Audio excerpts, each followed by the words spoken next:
Hi, this is Peter Schiff. This is Monday, March 16th, 2009. And I wanted to speak today about Ben Bernanke's interview last night on 60 Minutes. And during that interview, our Fed chairman demonstrated a complete lack of understanding of basic economics of the Fed's role in creating the conditions that led up to and exacerbated the Depression of the 1930s. He is completely clueless regarding the Fed's role in creating the current economic crisis, and he has absolutely no idea how much damage his current monetary policy is doing to the U.S. economy. In fact, he mentioned in that 60 Minutes interview that his greatest fear was that the government would lack the political will to continue with all the bailouts and all the stimulus packages. You know, that's my greatest fear, that they will continue to do exactly what Ben Bernanke thinks we need to do, because that's going to completely destroy our economy.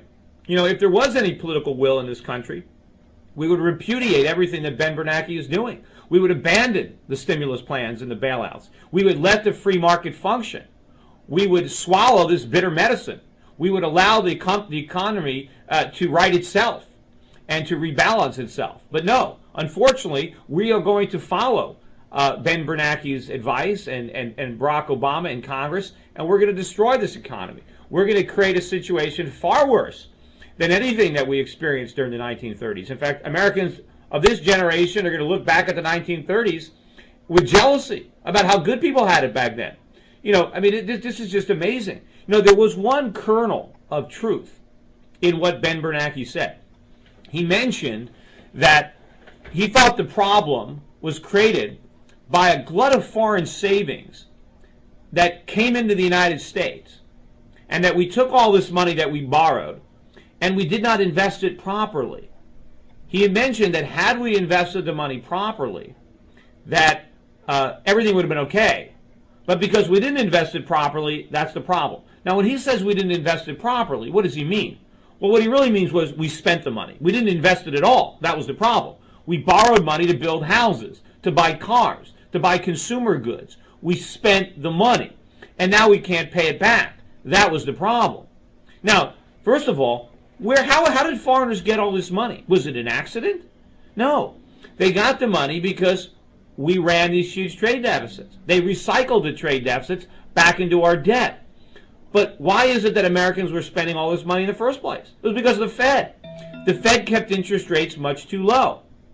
Because interest rates were so low, we consumed too much. We didn't save enough. So we shipped our money abroad. Foreign governments, of course, then recycled that money back into U.S. debt instruments to prop up our currency to keep us spending. But again, we didn't invest that money productively. We simply spent it. Also, you know, Ben Bernanke talks about all the foreign savings. Well, why didn't we have any domestic savings? It was because of the monetary policy of the Fed. Interest rates were too low. People were being punished for saving money, so they didn't save any. We were going into debt, and the asset bubbles that the Fed inflated enabled us to think that we can replace legitimate savings with asset price appreciation. But the Fed could have stopped that anytime it wanted. The Fed could have raised interest rates aggressively. The Fed could have ended all those malinvestments. The Fed could have got off that flow of funds, but it chose not to for political reasons. It loved the phony economy. Everybody felt great. The politicians loved it because they all got reelected. And Ben Bernanke, or rather Alan Greenspan, was just a lapdog for these politicians. The Fed created this problem. It was their monetary policy. And if Ben Bernanke doesn't understand this, how is he going to help solve the problem?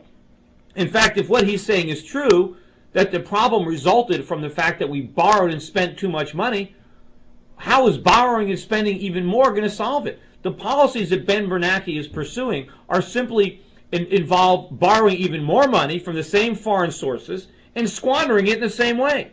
We're blowing it on consumption. We're spending it on government services. We are not investing that money. So if we got into trouble borrowing and spending money in the past, how much more trouble are we going to get into borrowing and spending it now? You know, Ben Bernanke in that interview said that prosperity is around the corner, that the recession is going to end. It's nowhere nearing an end. We're much closer to the beginning, and his policies are making sure we haven't even begun to repair the damage done to our economy. We're still doing new damage. So if we haven't even started to address these imbalances yet. How can prosperity be around the corner? And remember, this is exactly what Ben Bernanke said over and over again. And Ben Bernanke is right. He talked about the fact that we borrowed all this money and that we squandered it, that we can't pay it back. This dovetails with the last week we had rumblings from the Chinese premier about the fact that they're worried about all the U.S. government bonds they own and all the mortgage-backed securities. Well, how are we going to pay that money back? According to Ben Bernanke, we didn't invest the money wisely.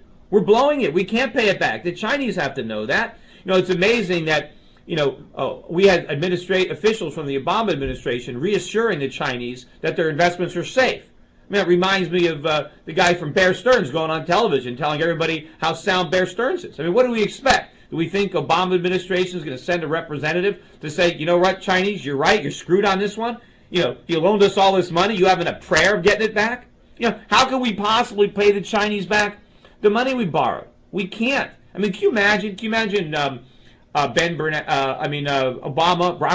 delivering a speech where he says to the Americans, my fellow Americans, unfortunately, we're going to have to raise taxes. We're going to have to raise taxes on the average American worker who still has a job across the board. The biggest tax increase in U.S. history. We're also going to have to cut Social Security. A lot of you are getting Social Security checks. These checks are going to have to be smaller.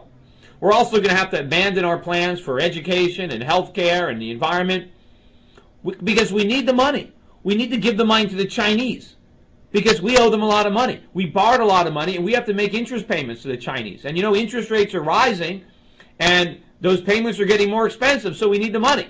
So we need to raise taxes. Does anybody believe for 1 second that we're going to do that? Of course not. We're going to basically vilify the Chinese. We're going to blame them for the problem. We're going to say that they were predatory lenders. We're going to ask for a modification. We're going to say we need a cram down. We need interest rate reductions. We need maturity extensions. We can't handle this adjustable rate mortgage on the national debt any more than American citizens can handle their own mortgages. This is one giant Ponzi scheme, just like Bernie Madoff. And the Chinese realize that. If the Chinese are making these statements in public about the fact that they're worried about the safety of these bonds, can you imagine what they're saying behind the scenes? It used to be just lower level Chinese officials who had these rumblings. Now you've got it from the very top. They know they're screwed on this one. They know they're not going to get their money back. They're just trying to get out of this thing gracefully. But there is no way to get out of it gracefully. They're just going to have to bite the bullet.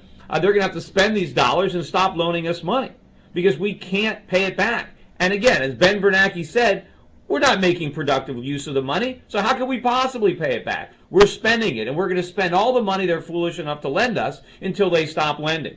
And of course, the best thing that can happen to us is that they do stop lending. Hopefully, when they do, Ben Bernanke doesn't keep running up the printing presses. He actually talked about on 60 Minutes, he said, we're just printing money. He said, it's not the taxpayers who are paying for this, we're literally printing money. Of course, Ben Bernanke said that at some point in the future, the Fed is going to have to take back all this excess money. We're going to have to raise interest rates and contract money supply. But who's he kidding? He doesn't have the political courage to do that. If he had that kind of courage, he'd be doing it right now. Because by letting us go deeper into debt, if they were to do the right thing in a couple of years and raise interest rates, they'd create an even bigger economic crisis because we'd have even more debts to unwind. The deeper we go into debt, the more difficult it is to raise rates and to fight the inflation. So who is he kidding? If the Fed had any integrity, they would have done the right thing years ago. They would have stopped the bubble from inflating. But as I said, they love the bubble. They love the phony prosperity. So what's going to ultimately happen is when the Chinese act on their fears and stop lending us money, it's not going to be a disaster for China by any stretch. It's going to be a huge boom. It's going to be a disaster here because we're going to face a critical juncture.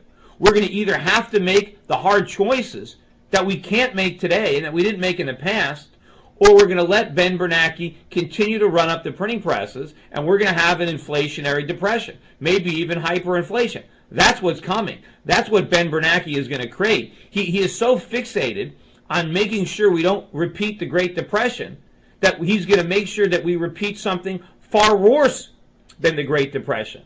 Anyway, that's it for today, everybody. I'll be blogging again probably tomorrow or the next day. Thank you for listening. So long.